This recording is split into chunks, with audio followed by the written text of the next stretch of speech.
আসসালামু আলাইকুম সম্মানিত ভিউয়ার্স। সামনে জাতীয় সংসদ নির্বাচন। এই নির্বাচন ঘিরে আপনারা দেখেছেন বা আমি নিজে দেখছি যে জামাত ইসলামীর বিপক্ষে কারা কারা ঐক্যবদ্ধ হয়েছে। প্রথম যেই আমাদের মুসলিম বিদ্বেষী ভারত একদম সরাসরি জামাতের বিপক্ষে। তারা বলেছে যদি না জামাত ক্ষমতায় আসে তাহলে সেটা হবে কারচুপি নির্বাচন, সোজা কথা। এরপরে আমরা দেখেছি বাংলাদেশের সবচেয়ে বড় সেক্টর মিডিয়া হাউস। এই মিডিয়া হাউসের মালিকগুলো আপনারা জানেন, বড় বড় শিল্পপতি যারা দেশ থেকে কোটি কোটি বিলিয়ন বিলিয়ন টাকা পাচার করে বিদেশে। এরাই একত্রতা মানে একদম একতাবদ্ধ হয়ে জামাতের বিরুদ্ধে লেগেছে। তাদের অনুগত যে যত রকমের প্রগতিশীল, যত রকমের এই যে যারা টকশো করে সবাই এক সাথে ঝাঁপিয়ে পড়েছে জামাতের বিপক্ষে। তাহলে দুইটা পেলাম। আরেকটা হলো বিএনপি। বিএনপি তো তার নির্বাচনের জন্য সরাসরি জামাতের বিপক্ষে।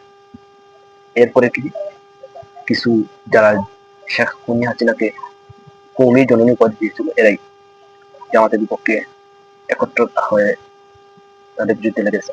এরপর আপনারা দেখেছেন এই যারা প্রগতিশীল নারী নেত্রী বা যারা নারীদের স্বার্থ রক্ষার নামে বিভিন্ন বিদেশি এই কালচার বাংলাদেশে এনে নারীদেরকে নোংরামি করার চেষ্টা করে এরাই লেগেছে।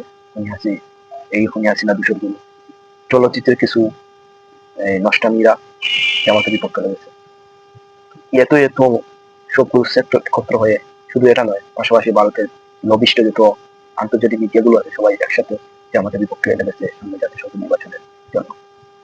এই অবস্থায় তারা বিভিন্ন বিভিন্ন মিথ্যা জরিপ দিয়ে জামাতকে ঘায়ল করার চেষ্টা করা হচ্ছে, এখনো হচ্ছে। এর সাথে সাথে বাংলাদেশে খুনি হাসিনার দূষর সেনাবাহিনী, পুলিশ বাহিনীর ভিতরে কিছু, এই বিজিবির ভিতরে কিছু বিভিন্ন আমলা, প্রশাসন সবগুলোই খুনি হাসিনা যারা দূষর ছিল এরাই ওই জামাতের বিরুদ্ধে লেগেছে। তাহলে আপনারা দেখেছেন মিনিমাম জামাত 10 থেকে 12টা এই শত্রুদের মোকাবেলা করতে হচ্ছে যারা একত্র হয়ে এই জামাতকে বিরুদ্ধে লেগেছে। অথচ এদের বিরুদ্ধে আপনারা দেখেছেন হাজার হাজারটা অভিযোগ রয়েছে। এরা একই নদীর একই স্রোতের লোক। তারা এক হয়ে তাদের স্বার্থ রক্ষা করবে বাংলাদেশের একটি গুলাম রাষ্ট্র বানানোর চেষ্টা করে। সুতরাং আপনারা ভালো লোকের ভোট দিবেন, ইনসাফের পক্ষে থাকুন, ন্যায়ের পক্ষে থাকুন। আগামী নির্বাচন যেন ইনসাফের নির্বাচন হয়, ন্যায়ের নির্বাচন হয়। সবাই ভালো থাকবে।